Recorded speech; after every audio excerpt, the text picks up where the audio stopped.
Uh, Dear students, welcome to my lecture on physical chemistry 2. BSc chemistry students will be studying this particular subject during their 6th semester. So today let's have a quick recap on this particular subject. So next. So in this subject we are having 5 different units. So the first one is chemical kinetics, and second one catalysis and adsorption, and the third unit is photochemistry, and fourth one group theory and computational chemistry, and fifth one is electrochemical cells. And out of these 5, the first and fifth units are from mathematical background, and this is would be easy to study by students of biomass school. And second, third, fourth, and these 3 units completely from theoretical aspects. So the pure science students can concentrate on these 3 units. So we start with the chemical kinetics. So this is our first unit, and in this unit, so what you are seeing, this is the complete syllabus of first unit, and in this unit we are, so let me highlight the important concepts. In this mostly they will ask rate equation, order and molecularity, rate law, and the units of rate constant, and then energy barrier, what you are seeing here, energy barrier, activation energy, and Archimedes equation. So these kind of topics would be frequently asked in the 2 mark questions. And in the essay type questions, mostly we can see in that the derivation of rate constant for the first order and second order. These 2 are the most important 5 mark questions in the first half, whereas in the second half, probably the questions will be asked from theories of reaction rate. And we have 2 important theories. One is collision theory, another one is ARRT. Particularly the comparison of collision theory and ARRT will be frequently asked in the semester exam. And here you are seeing this is a very introduction about a rate of a chemical reaction. And when you have a reaction where a reactant would be converted into product, for this particular reaction, the rate can be calculated by using this mathematical form, which is minus delta R by delta T. So by using this kind of mathematical form, one can easily calculate rate of a reaction. So rate of reaction, which is nothing but the rate at which the concentration of reactant or product would be changes with respect to time. And the unit of rate is, it is like speed. So the unit of rate is unit of concentration and then time. So unit of concentration mole per liter, then per second. So this is the complete unit of rate. And in this graph you are seeing the change of concentration of reactant as well as a product. The blue colored graph is showing the change of concentration of product with respect to different time interval, and whereas in the case of red you could see there is a slow decrease of concentration of reactant. So during the chemical reaction, the concentration of reactant keep on decreases, whereas the concentration of product would be increased. So then what are the factors will affecting the rate of reaction? So if you think about the factors controlling the rate of reaction, so the 3 or 4 main factors going to control the rate of reaction. In that, the first one is concentration. And in the first half of this particular chemical kinetics unit, we would study about effect of concentration. And then the second parameter, temperature, where we study about Archimedes equation and other things. Then third parameter is pressure and then catalyst. Okay, we now study about effect of concentration. But before moving into the effect of concentration, we need to understand two things about a chemical reaction. One is order, another one is molecularity.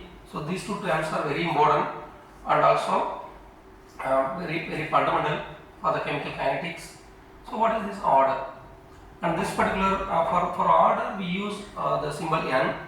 For this particular term, it would be present in the rate equation, and also they mostly study order of every chemical reaction. Even we can do the classification of chemical reactions based on their order.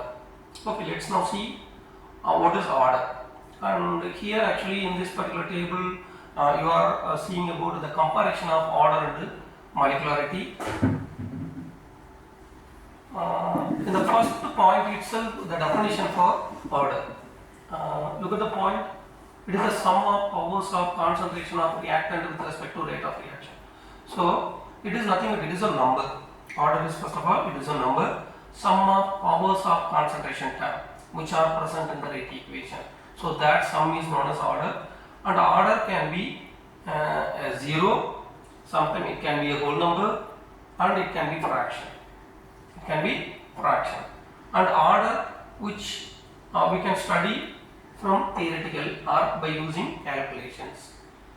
Whereas in the case of molecularity, what is molecularity? Even they ask the definition for molecularity in 2 marks. Number of reacting species. What is meant by molecularity? Number of reacting species. So it's purely a number. It's a count. So it is always a whole number. It never zero. It never become fraction. Always it is a whole number, and this can be studied only by experiment. By theory we cannot get the molecularity.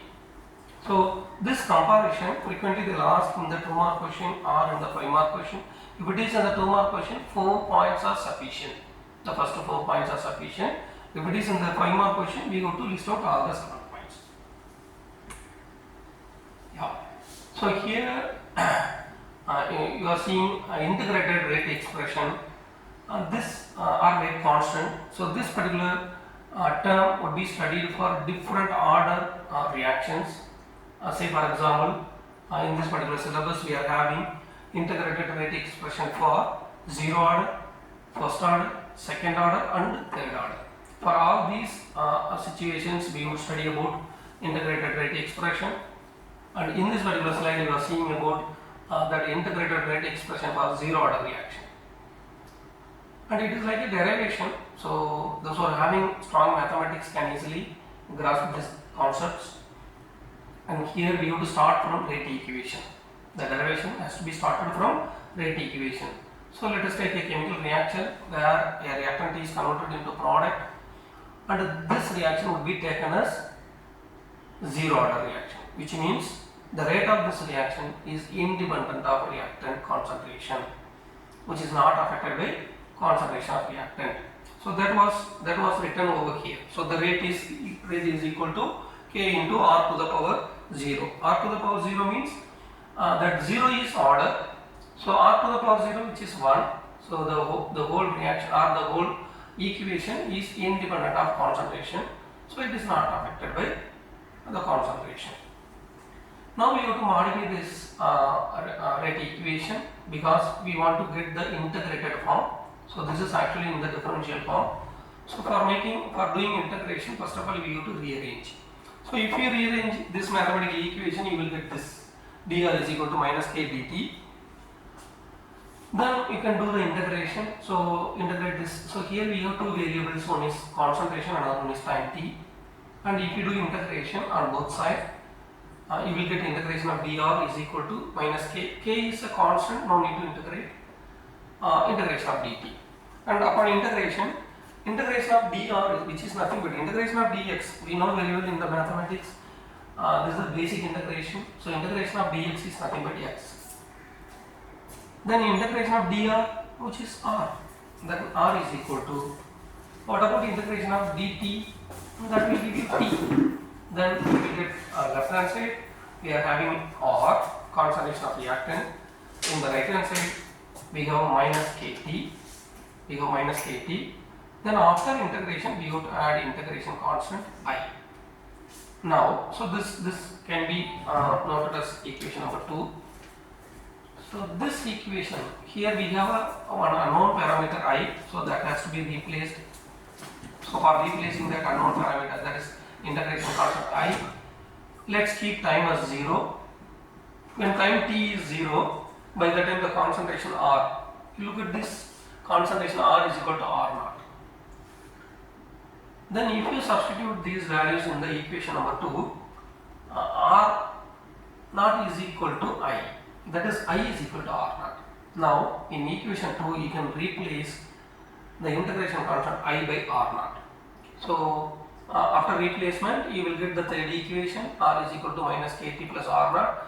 This is almost the final form of integrated rate expression for the zero order reaction, and this particular equation looks like a straight line equation which is y equal to mx plus c. Then if you draw a plot between concentration R versus time t, you will get a straight line with a negative slope, because here the k value is in the negative sign, right?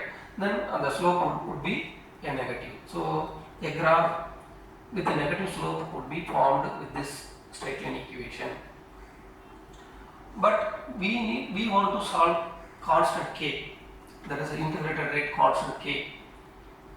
Then rearrange the equation number 3. We need k, then keep k only left hand side and take all the terms to the right hand side, so that you will get the final form k is equal to R naught minus R divided by t. So this is our final form of integrated rate expression for zero order reaction. And here we need to highlight the first equation, second equation, third and the final. All these three are important, and for making derivation one has to remember all these four equations along with this particular graph. Next. And here you are seeing the half-life period for the zero order reaction. So normally after derivation of integrated rate expression, they will study half-life period of that particular process. So for this zero order reaction, let's study half-life period. What does mean by half-life period? Half-life period is nothing but it is a time needed for the completion of half of the reaction. That is 50% of reaction.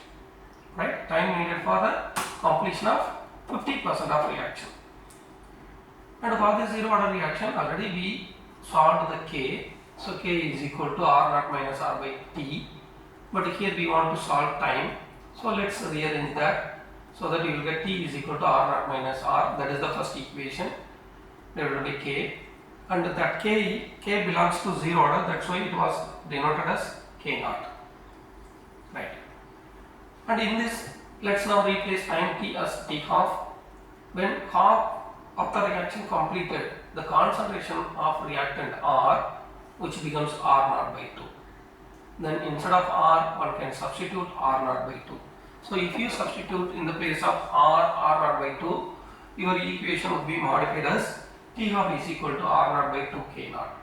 This is our final form of half-life period, where we have three different parameters: half-life period T half, R naught, which is initial concentration of reactant, and K naught, that is integrated rate constant. And this T half directly proportional to R naught, that is initial concentration of reactant. An example for zero order reaction. So this ammonia decomposition is famous Haber process. So it is a decomposition process, reverse of Haber process. Can be used as an example for zero order reaction. Now let's move to same kind of study for the first order reaction. For the first order reaction, once again you take once again you take next. Once again you take the rate equation. Next. So you take the rate equation where the order is 1. You could see here the concentration of A to the power 1. So this rate equation belongs to first order reaction. So if you then what we have to do? We have to do integration. So first of all you will rearrange this equation, which is suitable form for the integration. After rearrangement, do the integration. then you will get an integration constant that should be replaced by this ln or ln A naught. Then after that you will get, after integration and replacement of integration constant, you will get this final form ln A is equal to minus kt plus ln A naught. Again this equation which is similar to the straight line equation y equal to mx plus c, and if you draw a plot between ln A versus t, you will get a straight line. So compulsory we have to draw that straight line in the answer booklet, answer sheet. Then next,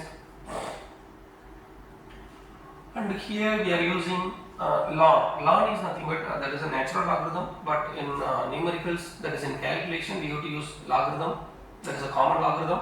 So one can replace natural logarithm by common logarithm using a factor 2.303. So that was done here.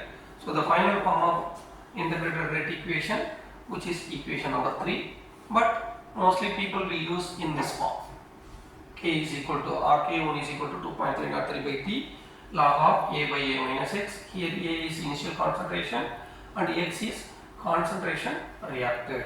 Then A minus X will give you concentration of reactant present after the reaction. And example for this first order reaction, all kind of radioactive decays would follow first order, and also hydrogenation of ethene, that also would follow first order kinetics. Then we have a similar kind of next derivation for half-life period. For first order also one can easily derive the half-life period, and if you derive this half-life period you will get, so you take first order rate equation, integrated rate equation, and in the place of A substitute A naught by 2, and upon sorting out this equation you will get log 2, A naught get cancelled, and log 2 value 0.3010, and if you substitute that, finally you will get K is equal to 0.693 by T half, or we can say T half is equal to 0.693 by K. And if you remember that zero order half-life period, one can easily compare the difference between zero order and first order half-life periods. In the zero order, the T half, which is directly proportional to concentration of reactant, whereas here it is independent of initial concentration. Same kind of studies one can do for second order as well as third order reactions.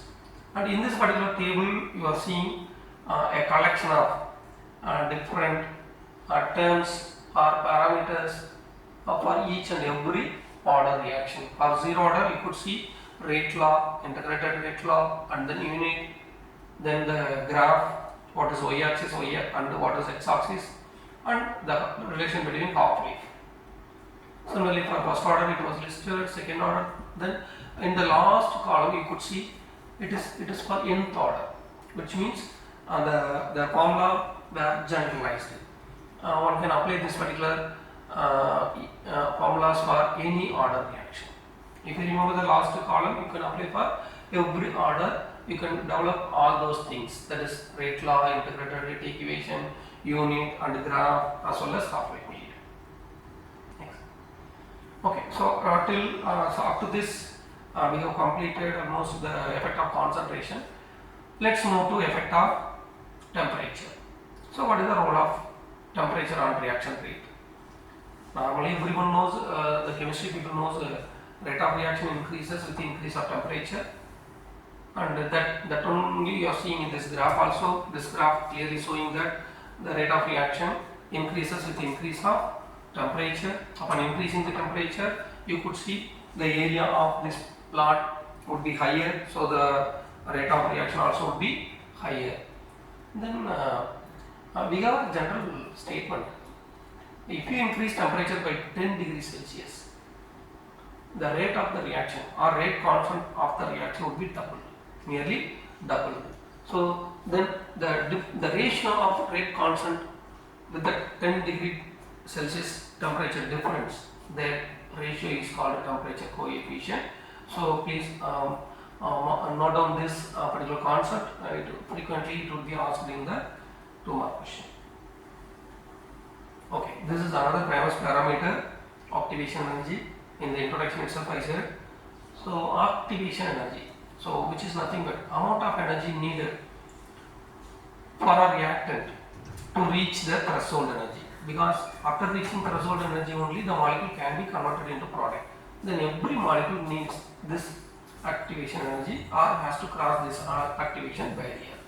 And we can mathematically relate this activation energy by using threshold and energy of the molecule.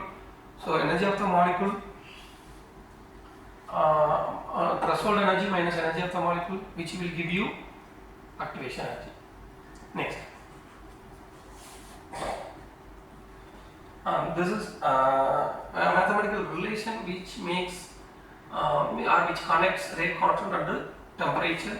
So which was given by Arrhenius. So K is equal to A into E power minus EA by RT. Here EA is activation energy and A is Arrhenius constant, R is gas constant, and its value 8.314 joule per Kelvin per mole, and T temperature should be in terms of Kelvin, and that K is rate constant.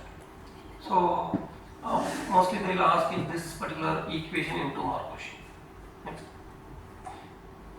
And here you could see the logarithmic form of Arrhenius equation as well as the same Arrhenius equation in 2 different temperatures. If it is asked in the 5 mark question, it should be elaborately explained. So we have to start with the basic Arrhenius equation and we have to convert that into logarithmic form, and then apply that logarithmic form for 2 different temperatures, so that we will get finally log of K2 by K1 is equal to EA by R into T2 minus T1 by T1 T2. So this particular final equation having 5 different parameters, K1 K2, T1 T2 and EA. And out of 5 parameters, 4 will be given and they will ask the 5th parameter in the numericals. Yeah. So with that we will wind up the first chapter. Let's move to second chapter. So second unit. So that unit title is catalysis and absorption. I said already it is a some small size unit and also easy to study, because here we have most of the concepts in theoretical aspects. And the important things to be noted here is autocatalysis, promoter, Poisson, catalyst Poisson, and then Michaelis-Menten equation, and then the lock and key model in enzyme catalysis, the lock and key model, and then in adsorption, the comparison between chemical and physical adsorption, and then Freundlich-Longmer adsorption. There are some important concepts in this particular unit one is to study. Okay, what is meant by catalysis? So catalysis is nothing but a process, or catalyst is nothing but it is a substance which can boost up or which can speed up the chemical reaction, which can change the speed of the chemical reaction, but itself not be affected. So the process is called catalysis. So next, here you could see the catalytic cycle, and the catalyst first of all it will bind with the reactant. Suppose if you have A and B, in the initial stage it would bind with A and B, and after binding, molecule A will react with B and gets converted into product. Later it will be removed from the catalyst. So once again the catalyst set free for the next round of reaction. So like that the catalyst would be cycled, recycled again and again, and can convert many reactant into products. So for any catalytic process, this simply shows that for any catalytic process we need a very small amount of catalyst. Next, and I said this is important 2 mark question, autocatalysis. So what is this autocatalysis? Automatic.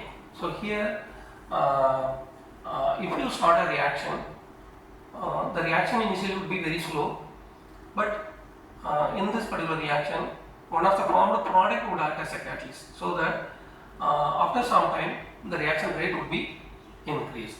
So here the product itself acts as a catalyst. That's why this particular reaction is called autocatalysis.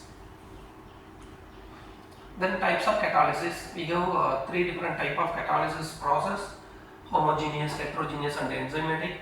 Homogeneous means where we have a single phase, that means reactant, product, catalyst, all those things would be in the same phase. Heterogeneous, one or more things would be in the different phase, maybe in solid or liquid or in the gaseous state. So, but enzyme catalysis, where we use the macromolecule or biomolecule as a catalyst. Okay, then let's skip this concept. Next,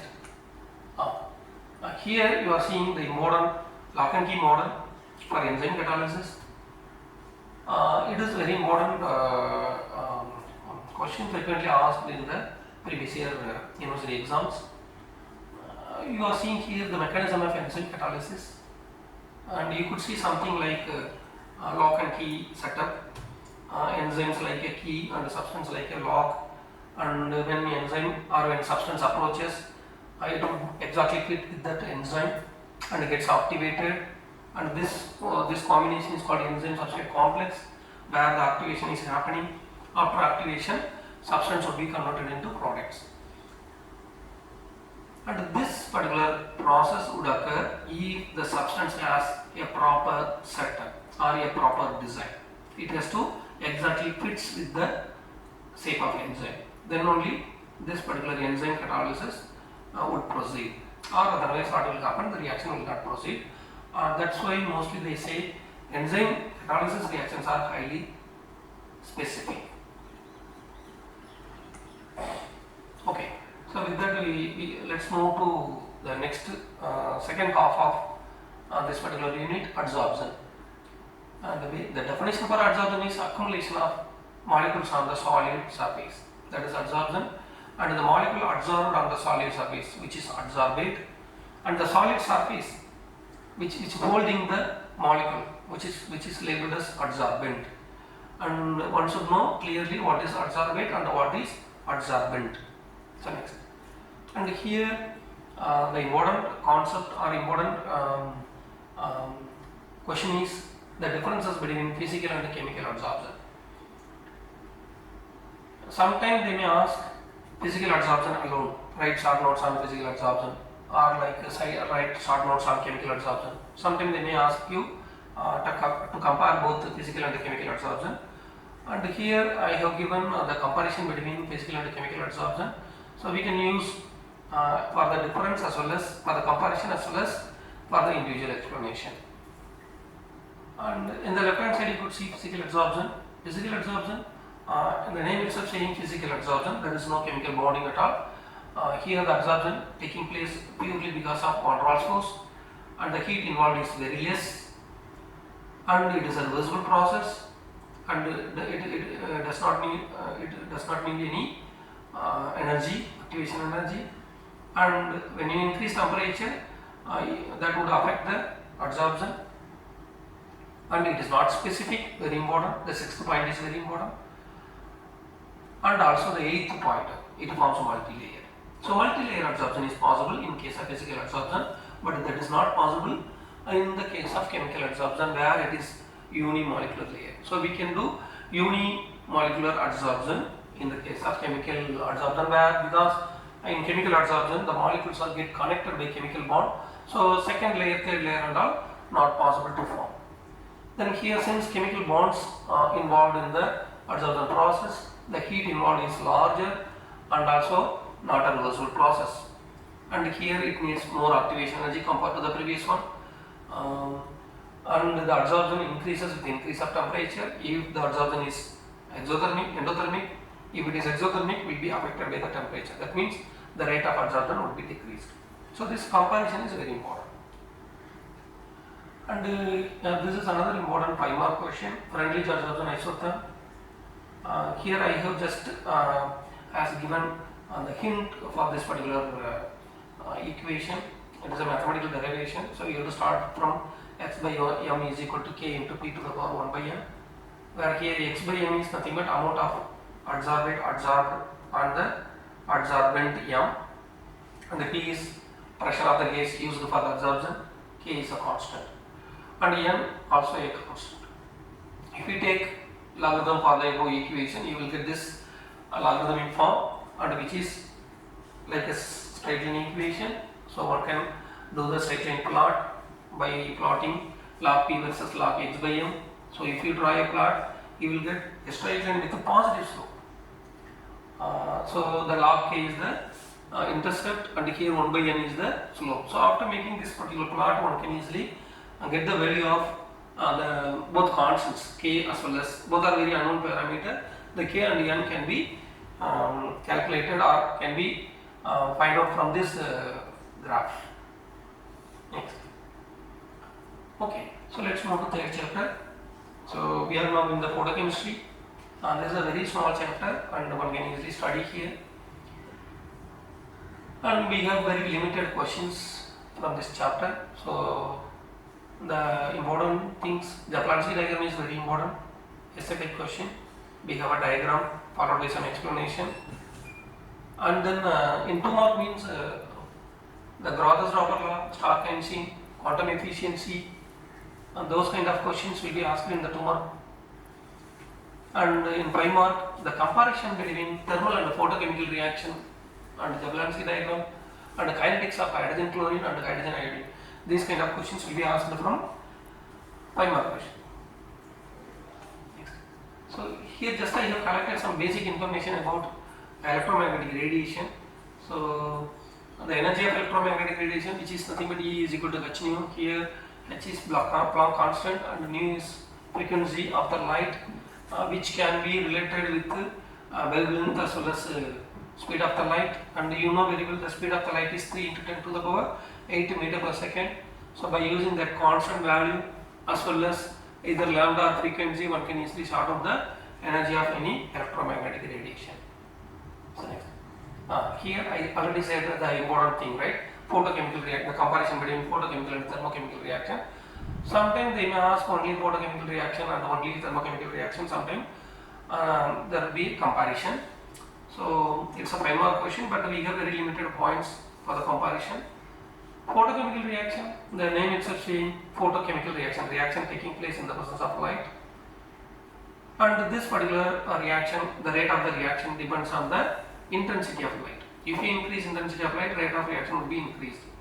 But this reaction is not affected by temperature, and particularly the 4th point is very important here.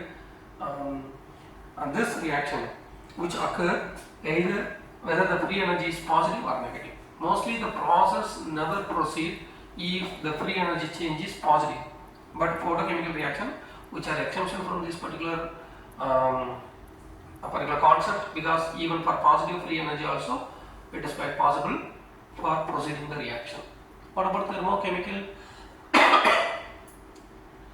This is the reaction, name itself saying thermochemical. Here the reaction taking place by using the heat energy.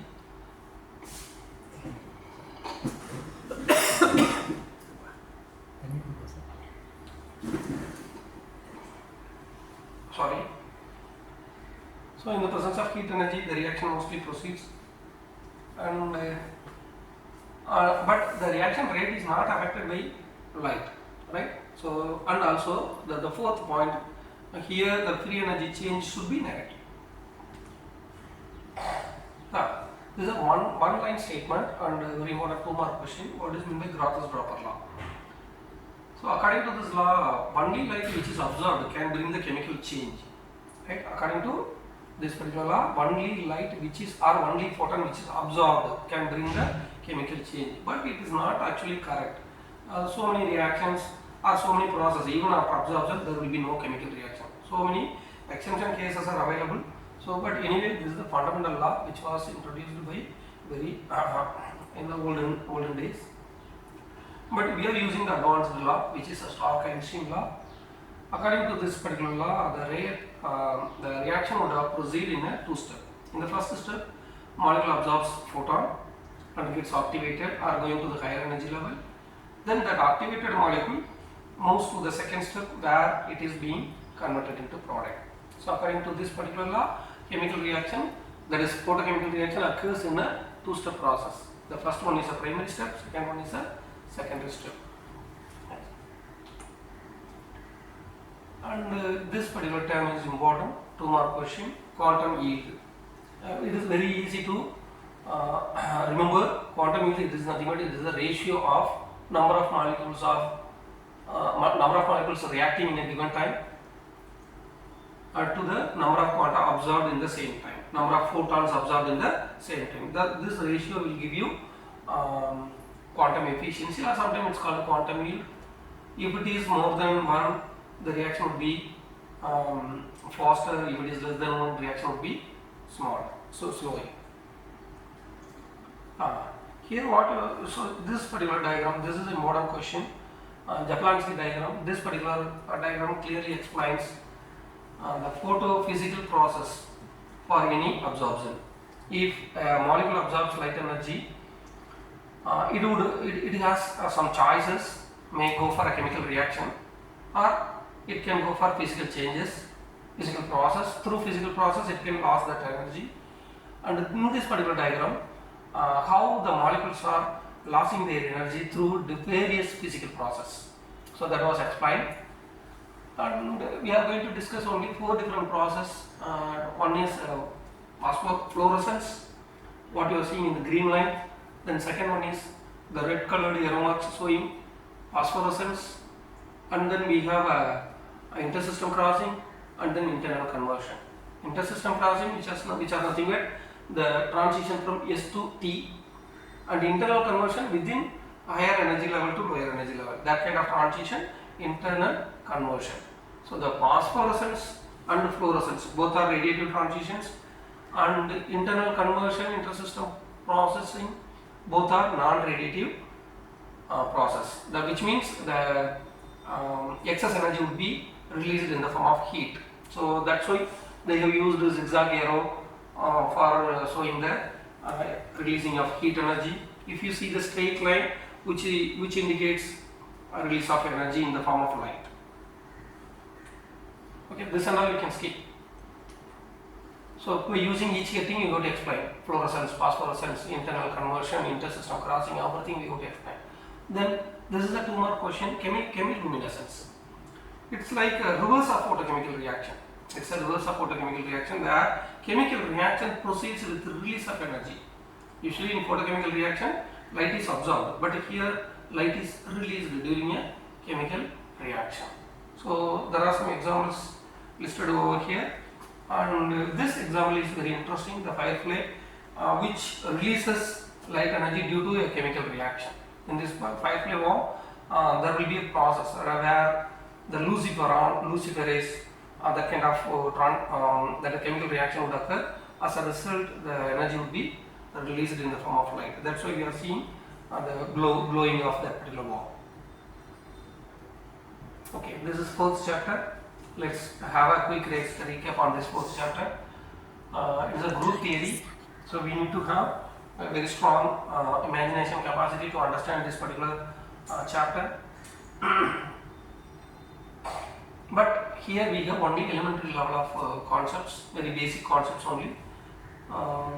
Symmetry element and symmetry operations, those things we are going to study, and we are going to apply those concepts in some simple and small molecules like water, ammonia, methane, hydrogen peroxide, BF3. In those kind of molecules we are going to apply that group theory concepts, and then we have a small discussion about computational chemistry. This is the first symmetry element, identity element. This is applicable for all the element, all the compounds, all the molecules, and this particular symmetry element will not affect or will not make any changes on the molecule during its operation.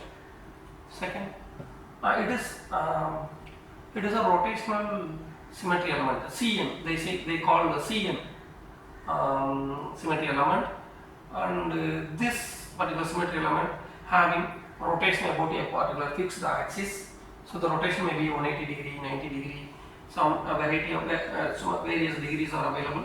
So based on that they make rotation, and if you have 2 times same appearance, then which they say the particular molecule is having two-fold symmetry, which is labeled as C2.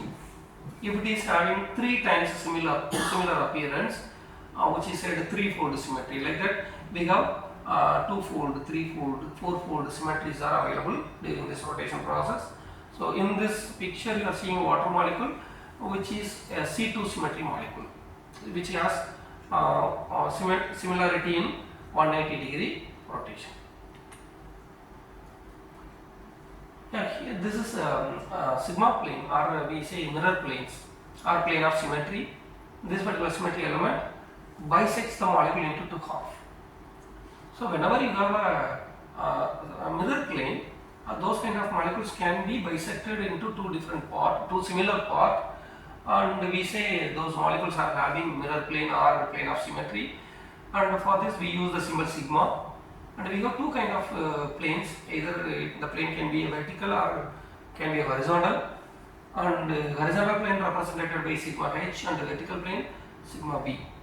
And here water molecule is having only sigma b, that's why you are seeing sigma b and the sigma b prime. Two mirror planes are available, but both are vertical planes. Here this is another symmetry element, inversion or center of symmetry, which is labeled as I. And every molecule having the complete symmetry can only show this inversion or center of symmetry. What is center of symmetry? How can we study this particular center of symmetry element, or how can we do this operation? From the center we go to move to the opposite direction. When you observe similar atmosphere, similar atoms, similar ions, or similar electron cloud, one can say the molecule is having center of symmetry. This is the last symmetry, I think, improper axis of rotation. Here we do rotation followed by reflection, that is a mirror plane, and which is represented by a letter S. So it can be S2, S3, S4, like that. We have different improper axis of rotation. Okay, so this is the last concept. Point 2. So when you mix all those kind of symmetry elements for the molecule, you will get a symbol. So that particular symbol is called point group. So the point group is specific for each molecule. So during the solid state analysis, people mostly concentrate or study about this point. Okay, we can move on. So for some simple molecules, the questions will be asked about the point group. What is the point group of water? What is the point group of ammonia or methane? So those kind of questions are very common in the university exam. Okay, let's move to the last chapter, electrochemistry. So let's quickly cover all those concepts, only important concepts. And this is, I said already, this is the biggest unit, and also we need some mathematical background, and the Nernst equation, and then the basics about electrochemical cell, and then the reversible electrode where we have gas, metal inside of the salt, and those kind of electrodes are important, and the standard electrodes like hydrogen electrode, calomel electrode, they are all important. And then we have electrochemical series we have. Apart from that, how the pH is determined by using hydrogen, queen hydrogen or glass electrode. So these kind of concepts are very important. So let's quickly cover all those important aspects. So this just a fundamental about a voltaic cell. So a device which can convert chemical energy into electrical energy is called a voltaic cell, or we can also say galvanic cell. And you are seeing one picture where we have anode as well as cathode. Zinc is undergoing oxidation, acting as anode, and copper is undergoing reduction and acting as cathode. So if you combine these two electrodes, you can form a cell, so which can generate electricity. So they normally the people will use symbols for writing the cell. So here what you are seeing, symbol of a cell. So this kind of symbol writing is called cell representation. So student has to understand clearly about how to represent a cell or how to write symbols for the cell. So this particular cell is diamine cell. Zinc sulfate, that is the first electrode, anode, copper sulfate and copper, that combination acting as a cathode. So we have to write like this. See, both electrodes should be separated by double vertical line. So left hand side we have anode and then right hand side we have cathode. In anode we have a metal and the metal ion, both should be separated by a single vertical line. And in the cathode, the metal ion and the metal should be separated by a single vertical line. Okay, we can skip this. We have a triangle correlation. This is another important equation, Nernst equation. I just have given the hint alone, but we have a derivation. The next equation starts from delta G is equal to delta G naught plus RT log Q. Delta G and delta G naught, three energy changes. R gas constant, T is temperature, Q which is reaction coefficient. And if you substitute delta G instead of delta G minus NFE, you can modify this equation into this form or this. This is the simplified form.